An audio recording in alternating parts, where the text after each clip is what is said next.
नमस्कार. मी आज एक व्हिडिओ पाहिलाय आणि मला खरोखर आश्चर्य वाटते आणि दुःखही होतोय की लोक राजकारणासाठी किती खालच्या लेवलला जाऊ शकतात. ते काही पण असत्य खोटं बोलू शकतात आणि रडून बोलू शकतात. आणि त्या असत्यला जर लोकांनी सत्य म्हणून स्वीकार केलं तर या जगातनं सत्य लुप्त होऊन जाईल. मला संजनाला सांगायचं आहे की संजना, मला तुझ्या जागेवरती आणलं नव्हतं. तुला हा लग्न नको होतं म्हणून मला आणलं होतं. आणि ह्याचं तुला बाहेरनं पण जाणून घ्यायची गरज नव्हती. कारण जेव्हा मला पहिल्यांदा हर्षवर्धननी आणि त्याच्या आईनी लग्नाचा प्रस्ताव ठेवला होता, मी सर्वात पहिले तुला भेटून तुला सांगितलंय की जर तुमचं जमत असेल तर तुम्ही जमवून घ्या, मला याच्या तुमच्या मध्ये येण्याची काहीच गरज नाही. पण तू काहीच केलं नाही आणि त्याच्यानंतर पण तू काहीच केलं नाही. 5 वर्ष तू काहीच केलंच नाही. एकदा पण मला विचारलं नाही. किंवा इथे जेव्हा कन्नडला घर भेटलं नाही, इथे ते सगळे राहायला आले होते, आदित्य पण राहायला आला होता इकडे, तर तू एकदा पण त्यांना कोणालाही विचारलं नाही. आदित्यला सुद्धा विचारलं नाही की तू का राहतो इकडे, ती कोण आहे, ती का सगळं बघते, तिने का घर बघितलंय, ती का एवढं खर्च करते, कोण आहेस ती, एकदा पण विचारलं नाही. जेव्हा आम्हाला आमच्यावरती 307चा गुन्हा दाखल झाला, हर्षवर्धनला मारायला जीवे मारण्याचे प्रयत्न झालं, त्याला तुरुंगात ठेवण्यात आला होता 2 महिने, तेव्हा एकदा पण तू बघायला सुद्धा आली नाही. तेव्हा पिशोर ग्रामपंचायतची इलेक्शन जास्त महत्वाची होती. म्हणजे इलेक्शनसाठी आपण नातं कसं काय सोडू शकतो. आदित्य सगळे पैसे माझ्याकडनं घेत होता. तुरुंगात हर्षवर्धनला काढण्यासाठी 1-2 हजार नाही, लाखो रुपये लागले होते. आणि 1-2 लाख पण नव्हते, भरपूर पैसे होते. सगळे पैसे त्यांनी माझ्याकडनं घेतले. तेव्हा तू का नाही विचारलं आदित्यला, तुझाच मुलगा आहे ना, की आदित्य तू तिच्याकडनं का पैसे घेतोय, कोण आहे ती, मी करेल सगळं, मी बघेल. जर तू बघितलं असतं ना, मी खुशाल पाऊल मागे घेतलं असतं. मला तुमच्या मध्येच येण्याची काहीच गरज नव्हती आणि काहीच इच्छा पण नव्हती. जेव्हा वारंवार हर्षवर्धनवर खोटे गुन्हे दाखल झाले, तेव्हा त्याची आई मला म्हटली की आता जर तू लग्नासाठी हो म्हणणार नाही तेव्हा तर माझ्या मुलाला मारून टाकते. आणि तेव्हा मी कन्नडला आले होते. जेव्हा मी पहिल्यांदा कन्नडला आले होते तेव्हा पण आमचं लग्न झालं नव्हतं. का नाही तू मला विचारलंस की कुठल्या हक्काने आलेत, का आलीयस तू इकडे, आणि मी आहे बायको आणि मी बघेल सगळं, का नाही विचारलंस तू.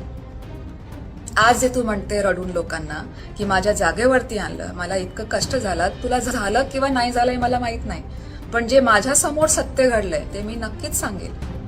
आणि एवढं कष्ट होतं ना तर सोडून द्यायचं. आपली संस्कृती आहे की जेव्हा नवरा बायकोचं जमत नाही तर घरातले मोठे बसतात आणि जमवून घेतात.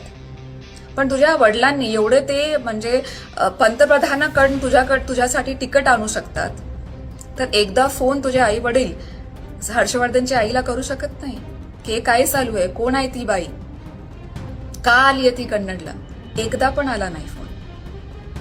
मागे पिशोरचे सगळे भाऊ बंद गेले होते भोकरदनला की जमवून घ्या, पण जमवून दिलं नाही.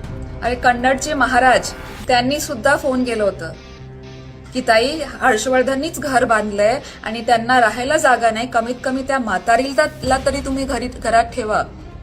हर्षवर्धनचं बांधलेला घर आहे, त्याच्यासाठी आईसाठी वेगळं रूम आहे, तिथे तरी तुम्ही आईला राहू द्या, पण ते पण तुम्ही राहू दिलं नाही. हे आहे का आपली संस्कृती. आज तू संजना हर्षवर्धन जाधव लिहिते, पण फक्त नावासाठीच, फक्त राजकारणासाठीच. पण जर संसारच नाहीये, जर लग्नच नाहीये, जर तो माणूसच नाही तर त्याचं नाव ठेवून काय उपयोग आहे. आज मी पण म्हणू शकते की मला लग्न करून आणलंय, मी पण ईशा हर्षवर्धन लावून मग राजकारणात उतरेल, पण लग्नाचं महत्व आहे, त्या माणसाचं महत्व आहे, ते नावाचं महत्व नाहीये. पण सगळंच राजकारणच आहे का, आणि राजकारणासाठी आपण काही पण म्हणणार का, काही पण करणार राजकारणासाठी. म्हणजे मला अत्यंत आश्चर्य वाटतंय की माणूस काही पण म्हणू शकते. जर माणूस रडला म्हणजे सत्य म्हणतोय असं नाहीये. एवढा त्रास होता ना तर सोडून टाकायचं. तो म्हणत होता की सोडून द्या, एवढं मी वाईट आहे तर सोडून द्या, मला काही प्रॉब्लेम नाही. पण राहायचं पण आणि त्याच्या विरोधात पण जायचं, त्याचंच नाव वापरून त्याचंच विरोधात जायचं, हे कुठली संस्कृती आहे मला पण जाणून घ्यायचं. लोकांना मी एकच सांगेन की अश्रूवर तुम्ही भ्रमित होऊ नका. जे सत्य आहे ते बघा. धन्यवाद. नमस्कार मंडळी, स्वागत आहे तुमचं मराठी एक्सप्रेस या आपल्या लोकप्रिय चॅनलमध्ये. तर मंडळी, या आहेत हर्षवर्धन जाधव यांच्या दुसऱ्या पत्नी. हर्षवर्धन जाधव यांच्या कौटुंबिक वादाचं वास्तव ईशा जाधव यांनी समोर आणलं आहे आणि त्यातनं त्यांनी हे स्पष्टीकरण देखील दिलं आहे. मी आज एक असा व्हिडिओ पाहिला आहे आणि मला खरोखर आश्चर्य वाटतं आहे आणि दुःखही होतं आहे की लोक राजकारणासाठी किती खालच्या लेवलला जाऊ शकतात असं ईशा जाधव म्हणतात. आणि ते किती खोटं बोलू शकतात, रडून बोलू शकतात आणि त्या असल्या लोकांना सत्य स्वीकार केलं तर या जगातनं सत्य लुप्त होऊन जाईल असं ते या ठिकाणी म्हणत आहेत. तर मला संजनाला सांगायचं आहे की संजना, मला तुझ्या जागेवरती आणलं नव्हतं, तर तुला हे लग्न नको होतं म्हणून मला आणलं होतं आणि याचं तुला बाहेरनं पण जाणून घ्यायची गरज नव्हती. कारण जेव्हा मला पहिल्यांदा हर्षवर्धननी आणि त्याच्या आईनी लग्नाचा प्रस्ताव देऊन घरात आणलं होतं तेव्हा सर्वात पहिले मी तुला भेटून हे सांगितलं होतं, जर तुमचं जमत नसेल तर तुम्ही जमवून घ्या, मला तुमच्यामध्ये यायची गरज नाही. पण तू काहीच केलं नाही आणि त्यानंतर तू काहीच बोलली पण नाही. 5 वर्ष तू काहीच केलं नाही, एकदा पण मला विचारलं नाही. किंवा इथे जेव्हा कन्नडला घर भेटलं, इथे सगळे राहायला आले, आदित्य पण राहायला आला, पण तू एकदाही कुणालाही विचारलं नाही किंवा तू एकदाही त्यावेळेस आली नाही असं ईशा जाधव म्हणतात. तर मंडळी, हा संपूर्ण प्रकार जर का आपण पाहिला तर माणूस रडला म्हणजे तो सत्य बोलतोय असं नाही, असं ईशा जाधव यांचं स्पष्टीकरण आहे. राजकारणासाठी तुम्ही किती खालच्या थराला जाताय हे त्या या ठिकाणी सांगतात. तर लग्नाचा इतिहास त्यांनी सांगितला. संजना यांना हे लग्न नको होतं आणि त्यांनी स्वतःहून नात्याचा खुलासा या ठिकाणी केला होता आणि नात्यामध्ये प्रवेश केला होता. संकट काळातल्या अनुपस्थितीचा देखील त्यांनी या ठिकाणी उच्चार केलेला आहे. 307चा गुन्हा आणि 2 महिन्यांचा तुरुंगाचा कारावास हर्षवर्धनला झाला असताना संजना फिरकल्याही नव्हत्या आणि निवडणूक त्यांनी महत्त्वाची मानली होती असे मुद्दे त्यांनी या ठिकाणी स्पष्ट केल्यात. तर हर्षवर्धनला बाहेर काढण्यासाठी लागलेले लाखो रुपये त्यांनी स्वतः दिले असं त्या म्हणतात आणि आदित्यने सर्व मदत माझ्याकडनं घेतली होती असं देखील त्या यावेळेस सांगतात. संसार नाही, प्रेम नाही, फक्त राजकारणासाठी हर्षवर्धन जाधव हे नाव वापरल्याचा आरोप देखील त्यांनी या ठिकाणी केला. तर मंडळी, या व्हिडिओमधनं ईशा जाधव यांनी संजना जाधव यांना केलेल्या आरोपांना सडेतोड असं प्रत्युत्तर दिलं.